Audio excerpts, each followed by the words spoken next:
Yo, it's your boy Bernard, aka the Scarlet Spider, and welcome to another episode of the Angry Blerd podcast, where I'll be discussing everything nerdy that has caught my eye this week.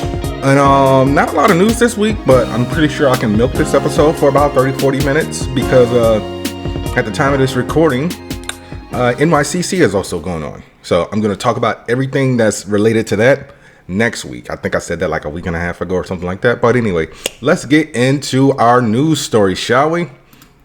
So Hasbro, toy company, owns G.I. Joe, Mattel's a whole different company. G.I. Joe, Transformers, Power Rangers, Ghostbusters. They do the toys for Marvel and Star Wars. I gotta say, fuck you guys, because you are fucking with my childhood. All right, so for those of you who know, Power Rangers Cosmic Fury came out last year, and it basically closed the door on all things Power Rangers related. So I don't know if Hasbro has just decided to just say, fuck everybody who loves this franchise that's been going on for 30 years or what. But basically, it came out earlier this year that, Hasbro was doing a auction with the Heritage Auctions.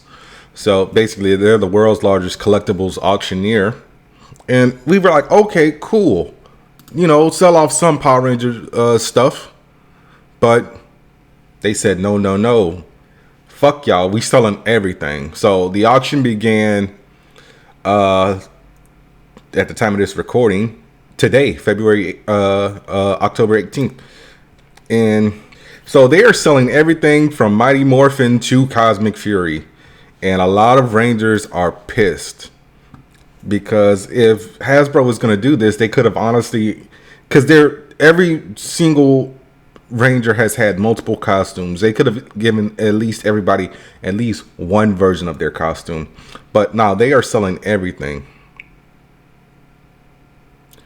And, honestly, when I saw this, I was like, some people should have done like Jason David Frank did. Jason David Frank, rest his soul, he stole a bunch of stuff from Mighty Morphin Power Rangers.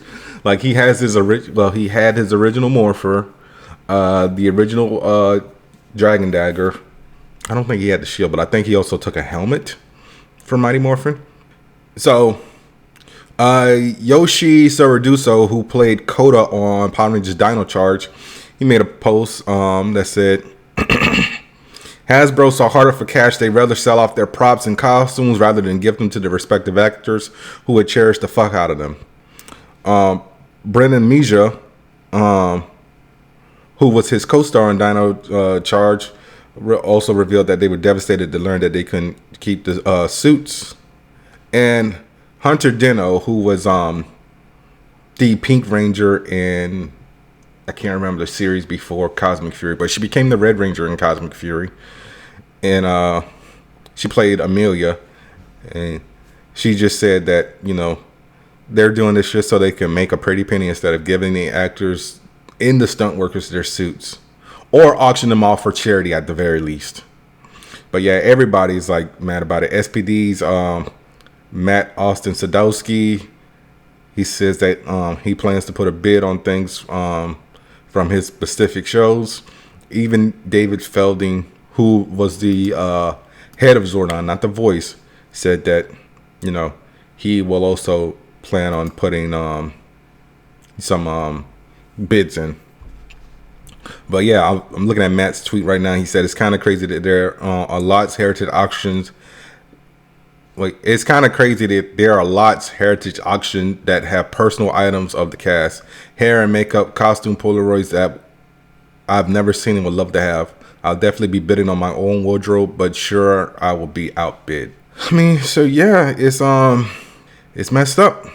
But hey, this is the way the world goes, unfortunately. Like, I'm looking at the heritage auction stuff right now. Perfect example, Johnny Young Bosch's Mighty Morphin suit is up on auction right now for $825. I believe this might be Walter's suit. It's up for $500. The Power Axe, the Black Ranger signature weapon, is up for $1,000. There's another Black Ranger suit is at $525. A second Power Axe is up for $575. Amy Jo Johnson, OG Pink Ranger, her suit is up for $3,200. I guess this is a stunt suit, $500. Blue Ranger helmet, $525. Blue Ranger Power Lance, $500. David Yosa's suit is up for $1,150. Dewey Trang, who played Trini, her suit is up for $1,050. A pair of power daggers is up for $575. Okay, this looks like a set of 4 morphers. Yeah, it's 4 morphers. It's at $3,800. And you can definitely tell that these are like the original morphers and everything. Just looking at like the photos of like the coins that were made, those are just like pretty much on their last legs, and like the morphers are all, you know, the stickers are coming off, so you can say that they were battle damaged if you want. But yeah, $3,800. And it's just like there is a Jason David Frank Green Ranger suit up here. And obviously, due to his passing, that is at $5,580. I'm sorry, $5,500. One of the Dragon Daggers that he used is for $2,300. Lord Zed Staff, $2,300. The suit that Scorpion wore is at $625. The suit that Jason David Frank wore in the Mighty Morphin Power Rangers movie is up for $2,600. But yeah, I mean, like I said, it's everything from, like, I'm looking at the Jedi costumes, the Mighty Morphin Alien Ranger suits. They even have like the helmets for like the Zords and stuff, the blasters, Zeo. I'm just like, man, this stuff. See, Japan, they don't sell stuff like this. They put it in a museum. So Hasbro honestly could have, you know, put like a couple $100 million into a museum of like Power Rangers lore. You call it a Mighty Morphin or just a Power Rangers museum or whatever. And you know, you have all these suits on display. You have like photos and like, you just do like their standard museum shit. You have like display cases and whatnot. And they definitely would have made that money back like as soon as it opened, but it is what it is, unfortunately. And it's just sad that, you know, this is how Power Rangers is going out, because as far as I know, there are no new plans to make any new Power Ranger shows. The Mighty Morphin Power Rangers comic wrapped up earlier this year. They're doing a new series called Power Rangers Prime that takes place in the future, but still has like the Mighty Morphin aesthetic. And it's just like, man, when you see stuff that, you know, has given generations of children, and you're one of those children, you know, a sense of warmth and nostalgia and everything, and now it's just like just being cast to the wayside like garbage. It's ridiculous, honestly. Like, I was talking to Ken and a few other people in my Power Rangers group here in West Palm. And Ken was like, what could we do about this? I mean, unfortunately, like, the only thing I could come up with was like get like a coalition of like fans to like basically like start like some type of foundation or union like type situation where we buy Power Rangers back from Hasbro. But then at the end of the day, what are we going to do with it? So it's just like, R.I.P. Power Rangers. All right. My next story is actually based off of something that, you know, has been around for 4 years now as a TV series, but it came out a lot about, I want to say 15 years ago as a comic. Invincible. We got a confirmation that season 3 will be indeed starting in February, a little bit before my birthday. And I believe it will be starting, what was it, February 6th. And, you know, if you go to the socials, Facebook, Instagram, Twitter. Well, I didn't post it on Twitter. And TikTok, Angry Blerd Pod, all in one. You can watch the little teaser that they posted basically making fun of themselves. And it seems like they also confirmed that there will not be a mid-season break. But so, yeah, it looks like we will get 8 episodes of Invincible every week until March 13th. They also showed Mark's black and blue costume. So, yeah, there's that. And I really hope we get Conquest in this season. So, I can't say anything without spoiling it, but Conquest dude was a beast in the comic. And, yeah, Mark, if y'all thought Anissa was an issue for Mark, y'all ain't see shit yet. So let's talk about movies. We talked, well, it's been a minute. Has it been a minute? I think it's been a minute. Well, anyway, here's an update on Superman. That pissed off the world for some odd reason.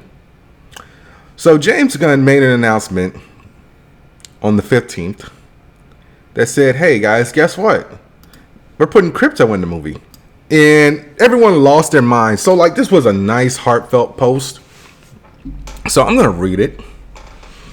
And it says, Crypto arrives on screens in Superman this summer. Crypto was inspired by our dog Ozu, who he adopted shortly after I started writing Superman. Ozu, who came from a hoarding situation in a backyard with 60 other dogs and never knew human beings, was problematic to say the least. He immediately came in and destroyed our home, our shoes, our furniture. He even ate my laptop. It took a long time before he would even let us touch him. I remember thinking, gosh, how difficult would life be if Ozu had powers? And thus Crypto came into the script and changed the shape of our story as Ozu was changing my life. What better time to debut the not so good boy from Krypton than adopt the shelter dog month? By the way, Ozu today is fairly often a very good boy. So yeah, everyone was like, no one wants Crypto. He's the wrong breed of dog. Get that dog out of here. So, in the comics, guys, Crypto is a Labrador. And it looks like they made him like some type of shaggy dog. I don't know my dog breeds because I don't have a dog. But, yeah, everyone just like lost their shit.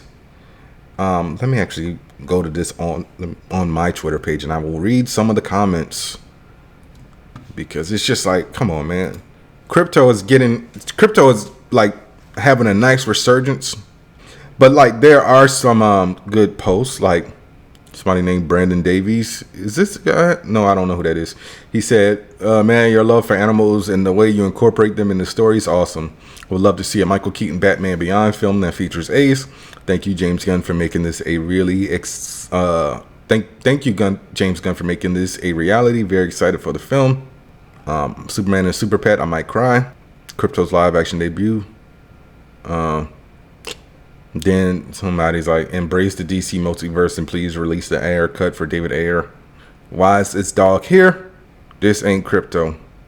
But, you know, I don't know. I guess he's got his team deleting all the negative comments. You know, I'm just seeing a lot of positivity now. But when I first saw this, I just saw like all the bad stuff. But hey, man, the positive is outweighing the negative now. So yes, so Crypto will be in theaters this June. Speaking of things coming to theaters, the Until Dawn movie wrapped up about a month ago. I think I brought it up on the podcast. I might have also brought up that Watch Dogs wrapped up. But they announced that the release date for the Until Dawn movie will be April 25th. What the fuck is April 24th? April 24th is something significant to me, and I can't remember what it is. So it must not be that significant. But yeah, so if you never played Until Dawn, it is I believe it's a first-person survival horror game. So let's read the little blurb on the PlayStation site, because I haven't even played this game yet, and I believe I have it on PlayStation Plus. When 8 friends return to the isolated mountain lodge where 2 of their group vanished a year prior, things quickly take a sinister turn as fear tightens its icy grip on the group. Their remote retreat becomes an inescapable nightmare. Your choices and actions will determine who survives until dawn. So this done by what's the name of the fucking people? What is the name of the company? Quantic Realm. I don't think so, but because it seems like it's a it's super massive. So no, it's not done by Quantic Realm.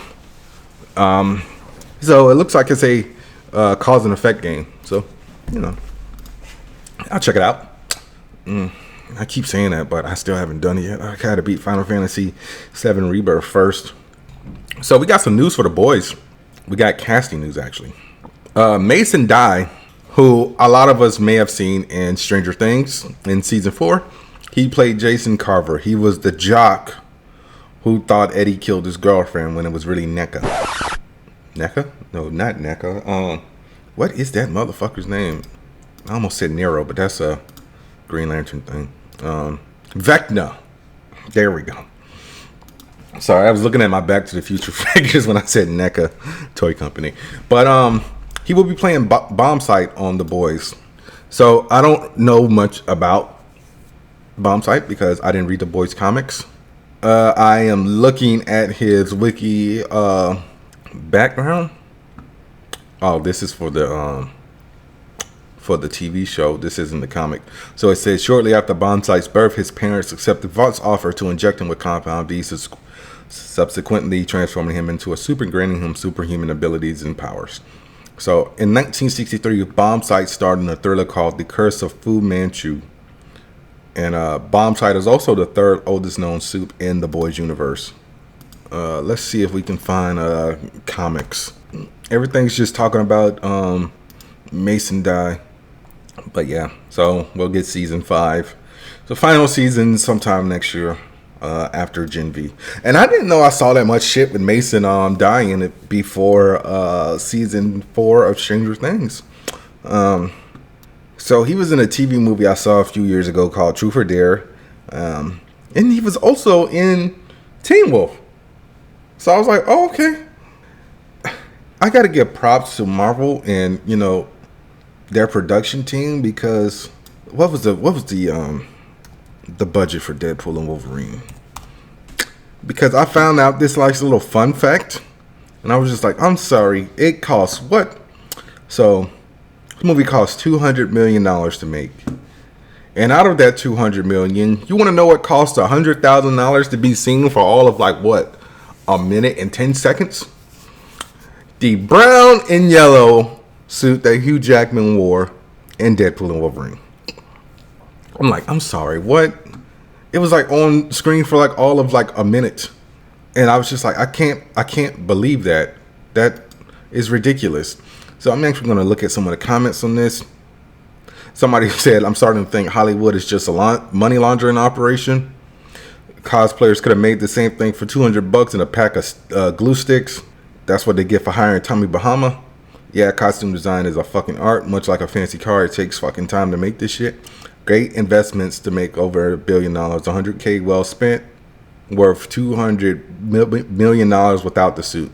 Developed, but it already actually exists in comics. Just show the costume department and they'll make it. And they showed it for 20 seconds. I thought the suit was CGI when I saw it. That's kind of sad.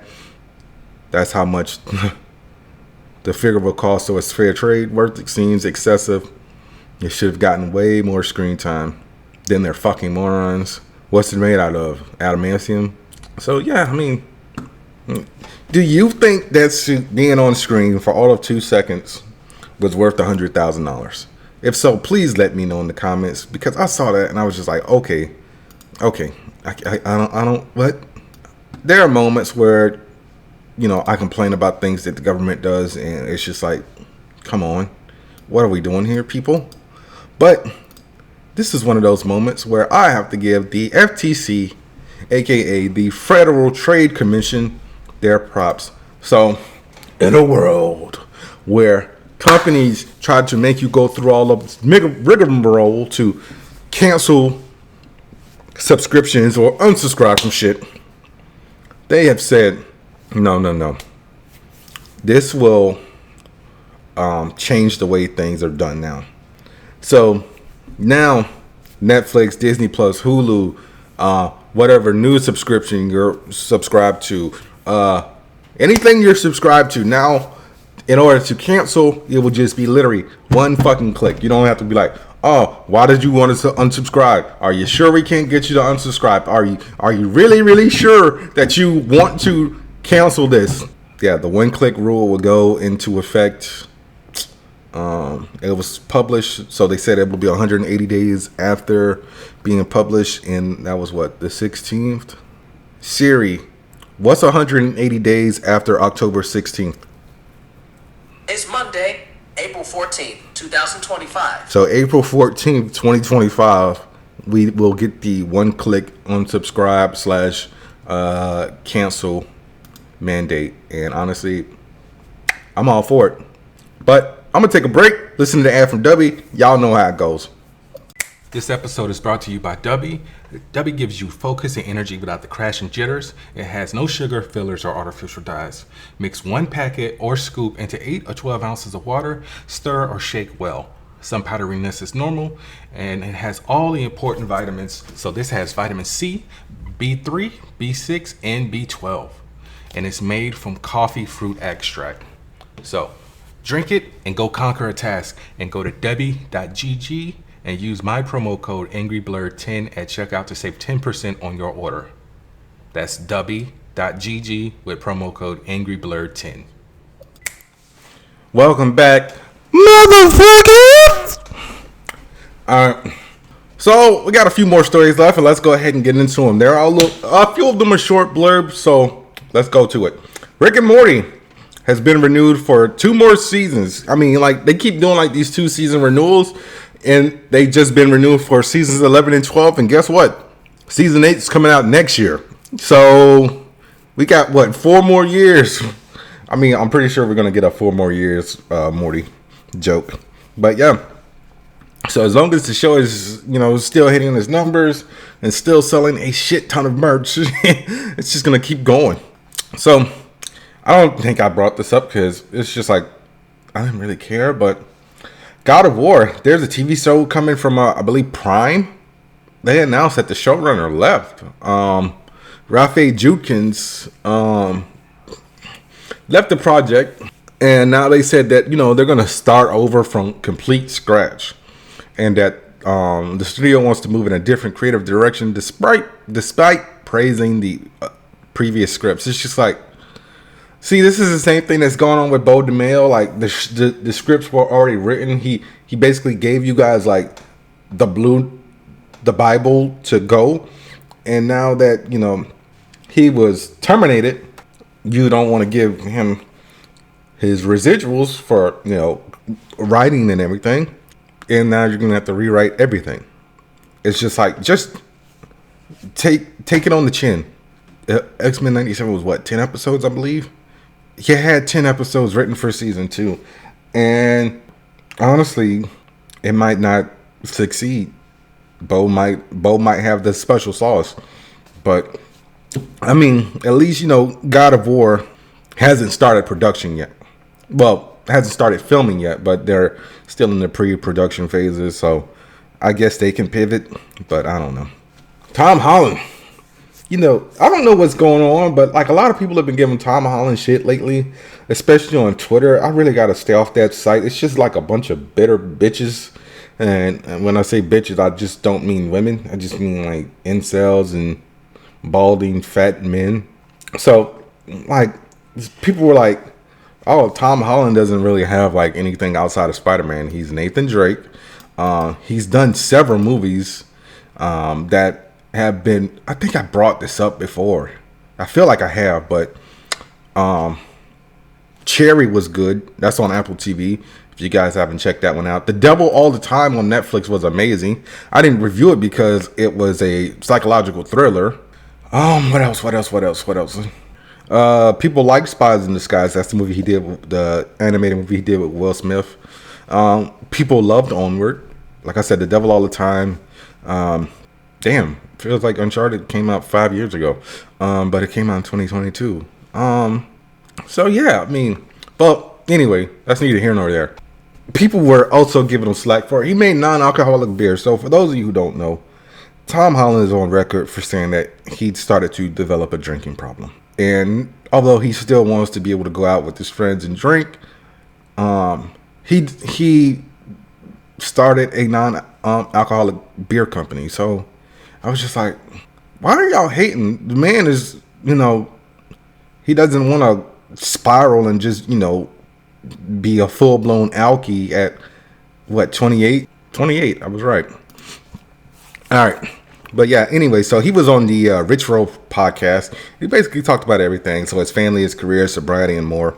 And he was actually talking about Spider-Man 4 and dealing with the fame. So he said, I think the biggest thing that I'm challenge facing right now, which is without a shadow of a doubt, the most first world problem anyone has ever experienced, is the power and choice when it comes down to Spider-Man. When I signed my first contract for Spider-Man, I signed a 6-picture deal. I was 18 years old. I was more excited than I ever been about anything ever. And for the last 10 years, I've been at the beck and call of Marvel and Sony, and so proudly on. It's been the best experience of my life. And now I'm at a juncture where I can say no. And now that I've been afforded the power, I am struggling to figure out what is the right thing to do. It's meant that I've put my foot down in certain instances, which I haven't been allowed to in the past. But I think the learning curve that I'm on right now is dealing with that new sense of power, making sure that I don't abuse it, but also making sure that I do the best thing for me rather than the studio. And really the best thing for the character. I don't want to make another movie just for the sake of making it. And so basically he went on further to say, he said that the studio wants me to make another Spider-Man movie, and I want to make another one. I want to make more money, but I don't want to do it but I want to do it for the right reasons. I'm navigating and figuring out what having that kind of power means and that responsibility. He chuckles. And I'm still trying to figure it out, and I'm speaking to people and asking certain questions. He said, I've been speaking to Robert Downey Jr. a lot, especially about him making his return, which is super exciting. And that was a tough secret to sit on because I have a reputation for ruining things, and I should strategically have done no press. So apparently Tom Holland knew before we found out at SDCC that Robert Downey Jr. was coming back. And I'm honestly glad that Tom didn't spoil this, because you can just Google Tom Holland spoils Marvel stuff. Him and Mark Ruffalo, they are notorious for spoiling Marvel stuff. I think Tom went live on Instagram, and that's how we found out that Endgame was called Endgame, because he had a script out. He also said, I'm by no means complaining. It's a wonderful place to be. But it's something that keeps me up at night, and I'm constantly thinking, is this the right thing to do? Am I going to do justice to the character? Am I going to do justice to the fans? I definitely don't want to make another movie just for the sake of it, because that's not what Spider-Man represents. And it's been going really well. He said, I feel like I owe it to the fans to deliver the best version of what the next chapter of Spider-Man looks like. And I think that's really important. And I think that the creative ingenuity for something like that is really important. And the studio is on board and supportive and really collaborative. And I've been so blown away by how welcoming they've been in that creative room. But we're working now with pedal to the metal, and we're trying to get going as soon as possible. Things are looking great, but there's still a lot of moving pieces that need to come together for us to hit the ground running. But he also said that he did see the script for the fourth movie, and it lit a fire in him. And he wants to make it as soon as possible. And he said that he also wants to introduce Miles Morales into the film franchise, and he wants to be like what Robert Downey Jr. was to him in the Spider-Man movie. So like the mentor role. So basically the way Peter is to Miles in Spider-Man Miles Morales and Spider-Man 2. So big brother, supportive role figure. All right. And speaking of Spider-Man, they announced that Spider-Man 2 was coming to PC in January. And everyone was like, yo, we don't give a fuck. Where's the DLC, bro? Give us the DLC. Where's the goddamn DLC? Where is it? Where is it? Where is it? Where is it? DLC. Spider-Man 2. It's been a year. Where is the DLC? Y'all announced this on the anniversary of the game coming out. Where's our goddamn DLC? And Insomniac said, yo, ain't no DLC. Sorry for you. And everyone was like, boo this man. Boo. Y'all suck. What the hell is going on? How is there no DLC for this fucking game? Get it together, Insomniac. And people seem to realize, failed to realize that Insomniac went through one of the biggest hacks of all time, where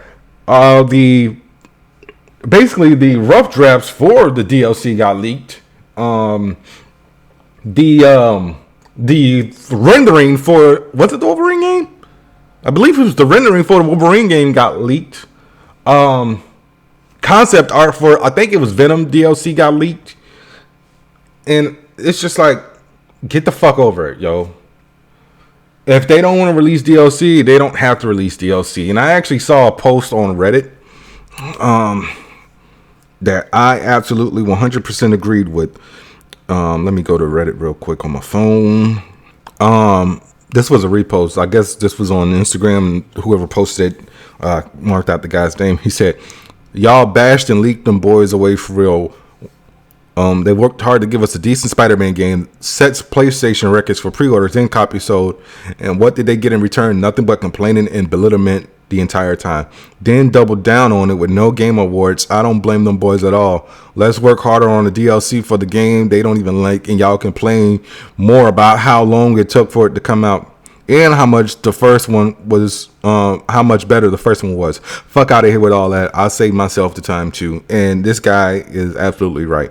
It's like, y'all ain't nothing but a bunch of bitter bitches, so why the fuck do y'all deserve DLC? I'm obviously happy with the game. I've replayed it like 3 times, I want to say. I'm possibly going to go do it the 4th, but yeah, the leak was shared all throughout Reddit, and everyone was like, ooh, this is what we getting, this is what we getting, and it was just like, you weren't happy. Hating hoes ain't happy, and happy hoes is just hate, ain't hating. But I don't know. I'm over it.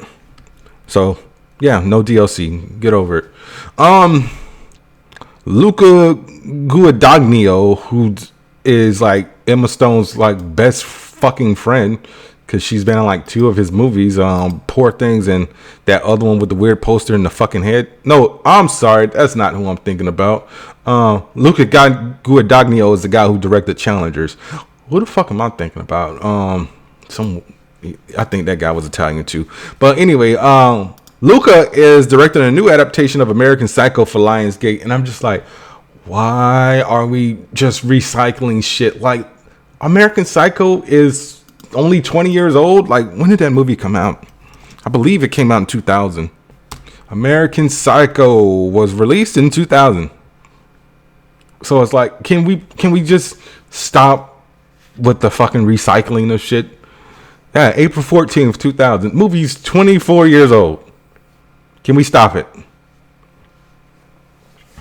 I honestly over like the recycling of, it's like Hollywood. What are you gonna do like when there's like, I think I went over this like a few weeks ago. There's like 5 fucking versions of A Star Is Born.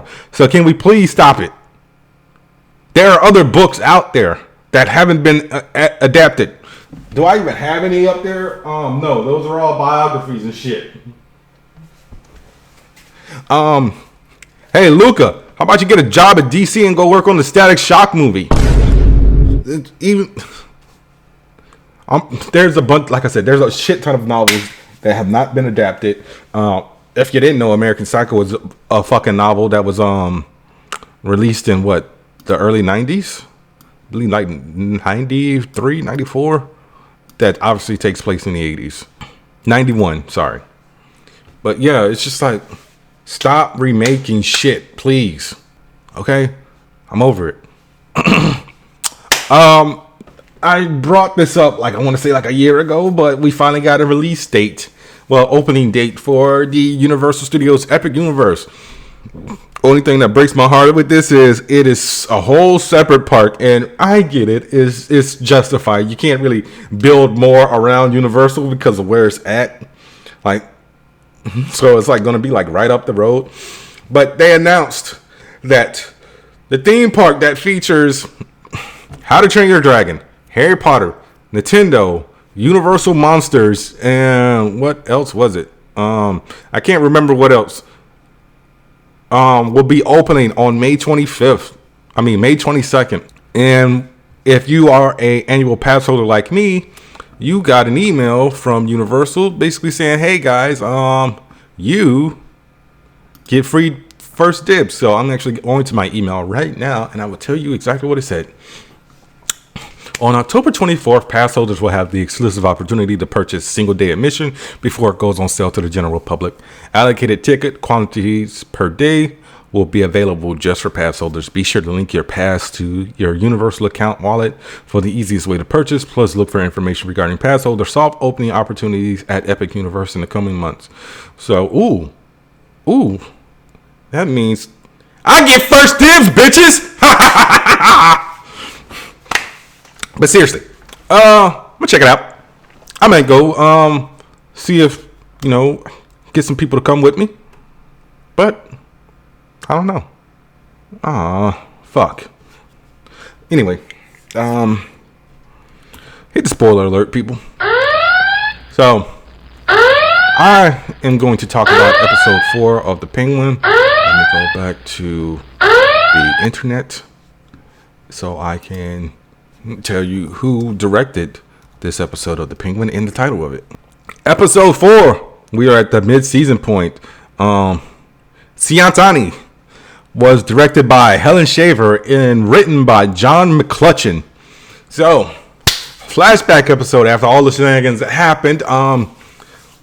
We find out that Sophia was obviously a socialite in the Gotham high society before she went to prison, and a reporter came to her and suspected that someone who worked at the Iceberg Lounge might be a serial killer known as the Hangman, who strangles and hangs women.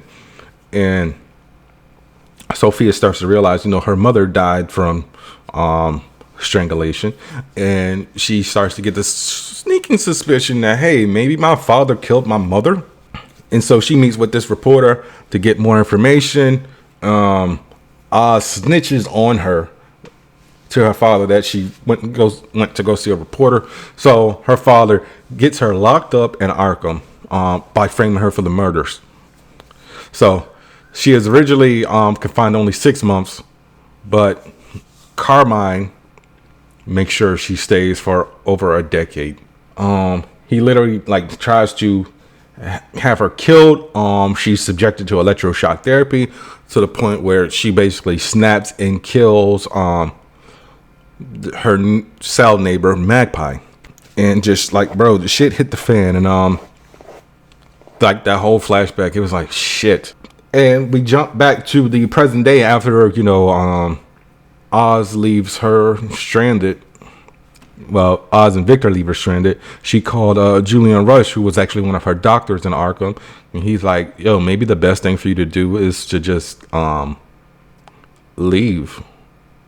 And she's just like, you know what, I can't trust anybody. She has dinner with her family, and I guess it seems like she assumes that Oz killed her brother on behalf of the family. So she kills her whole family except for her little cousin. And she also spares Vidi, who is, the underboss. And so now she's going to be running the family. And shit, it just seems like her and Oz are going to be going, head to head in the next episode. But I was like, this was a good fucking episode. Y'all please watch The Penguin if you haven't. Get Max sooner rather than later. But yeah, like I said, this episode was so fucking good. All right, so now we're going to get into episode 6 of Agatha All Along, Familiar by Thy Side, directed by Ganja Monterio and written by Jason Rodofsky. So, another flashback episode. It's just flashback October, I guess. Well, that don't make no sense, but flashback week. So, we in the flashback. We see William Catlin, who is at his bar mitzvah, and he encounters Lilia, who was there reading fortunes, and she says that there's something on his palm that she does not disclose, and she said that his life has been split in two, and she's like, that might be a good thing. He's like, yo, what if that's bad?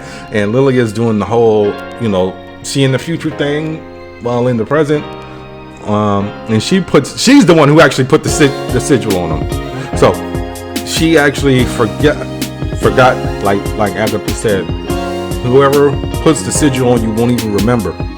So she actually forgot who he was. Like, she put the sigil in his jacket, and as the party was leaving, him and his parents were driving back to Eastview, and you see the hex start to discombobulate or whatever, and his parents get in an accident and he dies. And at the moment he dies, Wanda's son, Billy, his soul enters William's body.